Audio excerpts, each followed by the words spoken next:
Hello, friends. Say hello, Elvis. Hi guys, my name is Jess. Welcome to Books Past Bedtime. So today I just want to have a kind of casual chat. I want to wrap up the books I read for the Queer Lit Readathon last week, and I also want to share with you my updated / revised TBR for the rest of June. So let's just get into it. We'll start with the books I read for the Queer Lit Readathon last week. I read quite a few great books last week, and I succeeded in blacking out the bingo board, so my little perfectionist overachiever heart is very happy. So the first book I finished for this readathon was Fence Volume 1 by C.S. Pacat. I literally have no idea if I'm saying their last name right, so if I'm not, just let me know.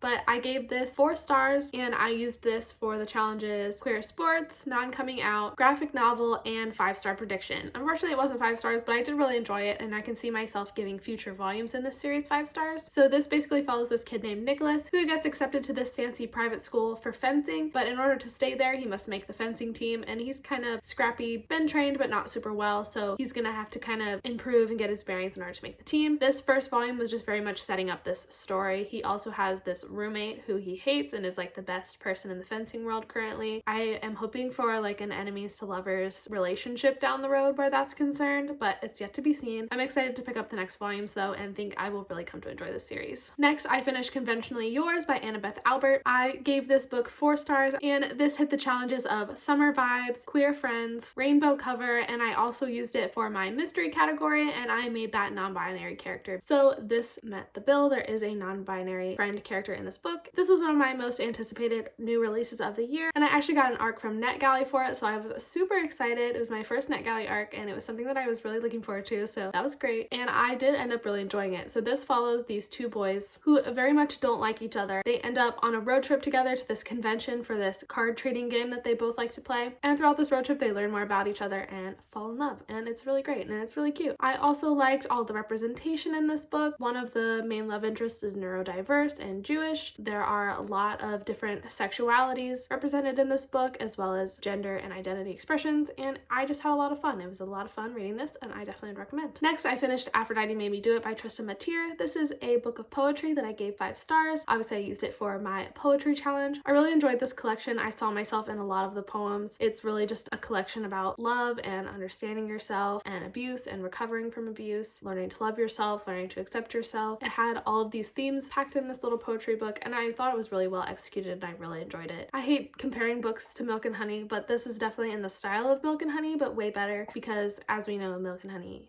is bad.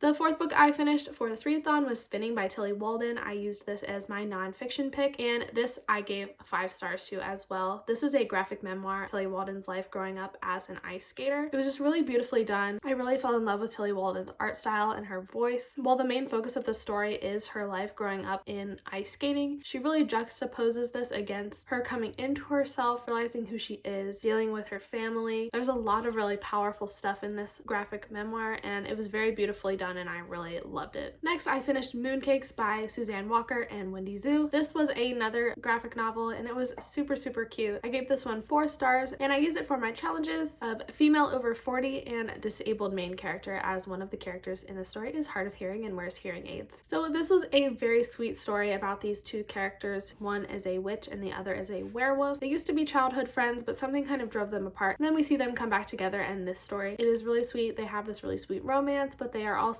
fighting this evil demon spirit who lives in the forest. This was such a fun, sweet story, and I really enjoyed it and would recommend this one as well. I also read The Long Way to a Small Angry Planet by Becky Chambers. I ended up giving this book 4 stars as well. It met the challenges of backlist title, bi/pan main character, and a host rec. I do want to mention that in my TBR video, I said that this would count as my disability rep challenge, but I just wanted to kind of correct that. As I was reading it, I did not find this to have any disability rep in it. I had searched through the reviews on Goodreads and found a couple that said that this had disability rep, but I hadn't personally vetted it yet when I made that TBR video, and I just want to say that I don't believe that there was necessarily disability rep in this book. There's so many different alien species in this book, so it's not really disability so much as differences in species, at least from what I could see. There were a couple characters that had like weakened immune systems and were ill, but I don't see that as like a disability. It's kind of just weird because they're aliens. I just wanted to mention that I don't think that there is disability rep per se in this book, so yeah, I'm just gonna leave it at that. But anyway, this is a character-driven sci-fi, and I think in my TBR I said it was like a light sci-fi. It's really not. They're like in space and they're all aliens. It's very much sci-fi. It just is not very plot heavy. It's very character focused. There is like a loose plot, but it's not very important in the story. The importance is in developing these characters and in seeing their relationships with one another and how they grow and develop and come to understand each other. And overall, it was just really fun. It was really interesting to see just how creative Becky Chambers was in making all of her characters and all of the different cultures that all of the different alien species had developed. It just was a very rich and interesting book, and I really enjoyed it. I think that the next books in the series don't follow the same characters, but I am still interested to continue on. I really liked the writing, and I am really interested to see what else goes on in this world. And then finally, although it was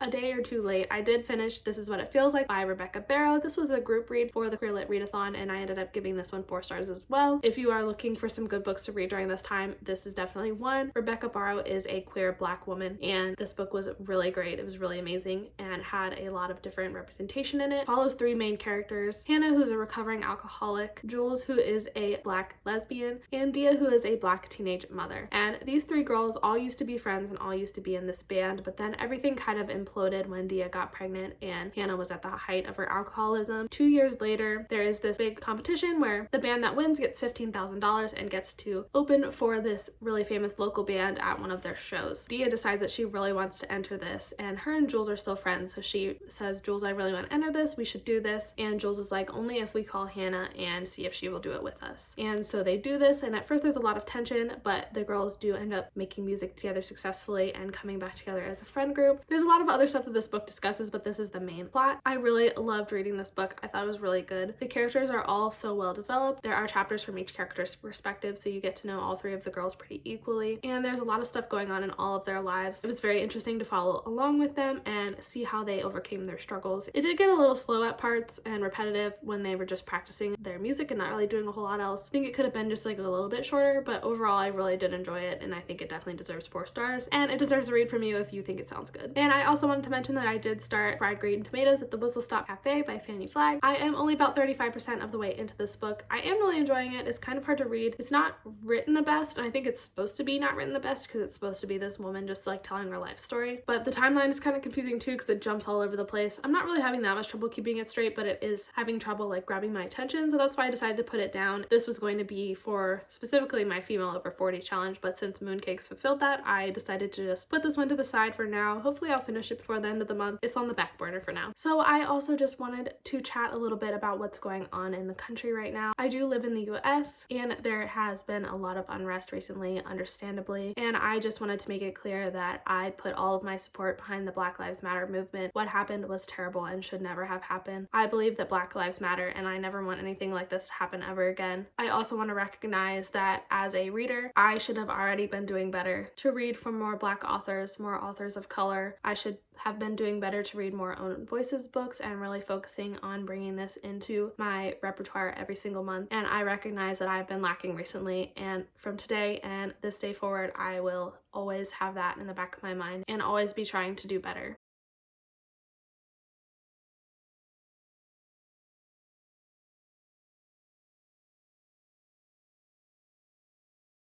And with that being said, I did want to share with you part of my revised June TBR, just to talk about some of the books that I will be reading this month to help better educate myself and help support Black authors and their works. So first of all, I am participating in the Blackout Buddy Read hosted by Shay over with Books with Shay. This readathon is taking place from June 5th to June 19th, and it culminates in a live show over on Shay's channel on June 19th at 7 p.m. Central Standard Time. All the information for this readathon will be linked in the description down below. For this readathon, we will be reading 2 nonfiction books. The first of those is White Fragility by Robin DiAngelo, and the second is White Rage by Carol Anderson. These are both nonfiction selections which really discuss the history of racism in America. I hope that they will be really interesting and informative reads. But I did want to mention real quick that Robin DiAngelo, who wrote White Fragility, is a white author, and throughout the book I have heard that she uses the N-word a couple of times. I just want to throw that warning out there for anybody who might be interested in participating but didn't know this. I haven't read the book yet, so I can't really speak on the context that she uses these words in, but I've heard that it's not appropriate. I just wanted to point that out. I do hope that this book offers enough substance otherwise to make it worth reading, but obviously a white person using the N-word in any circumstance is unacceptable. On a little bit of a lighter note, I also will be participating in the Romanceathon hosted by Gabby over at Gabby Reads and Jacqueline over at Weeby Bookin'. This is a readathon taking place at the end of the month from June 22nd to June 28th, and it focuses on reading romance books. While I will be posting an official TBR for this readathon right before it starts, but I did want to highlight a few of the romance books by Black authors that I will be reading that week. So the first of those is I Want to Be Where You Are by Christina Forrest. This follows Chloe, who embarks on a secret road trip with her neighbor Eli after her mother forbids her from going to audition at this dance conservatory that she dreams of joining. This book just sounds so sweet and wholesome, and I am so excited to get to it. I also want to pick up Party of Two by Jasmine Guillory. I apologize if I just butchered that last name. I've heard such great things about this author, and she has been personally recommended to me as somebody that people think I would like. So I'm very excited to get to this one. I think it sounds great. It follows Olivia, who is an ambitious girl who moves to LA to start her own law firm, but then she meets Max, who is the sweetest guy ever, but also happens to be a senator. And Olivia's like, this is not really what I was planning for. He's so great that they start actually dating in secret, and I think a lot of like hijinks and misunderstandings ensue, and hopefully it also has that like us versus the world kind of trope that I love in romance.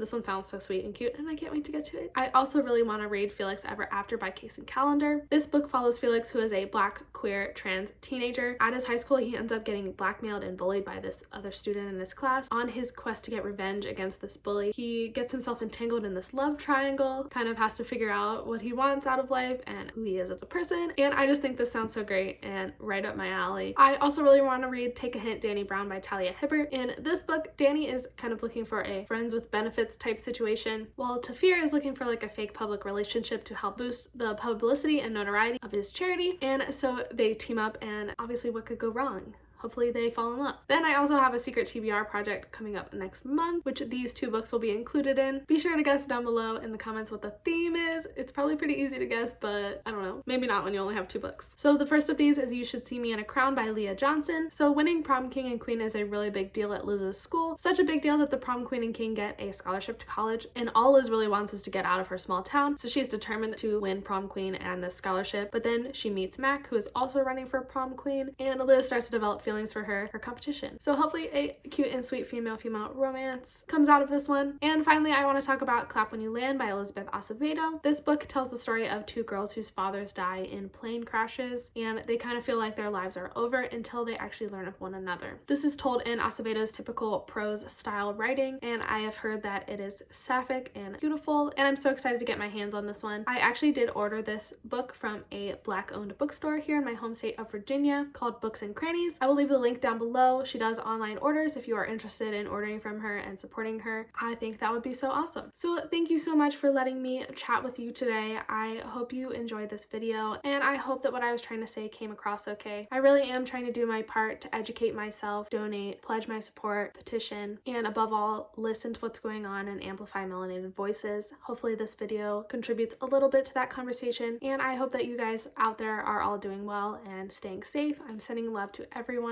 Thank you so much for watching this video. Definitely leave me some of your favorite books by Black authors down in the comments. We can all share our own recommendations and what we're planning to read in the near future. And thank you so much for being here. I really, really appreciate it. And I will see you in the next one. Bye.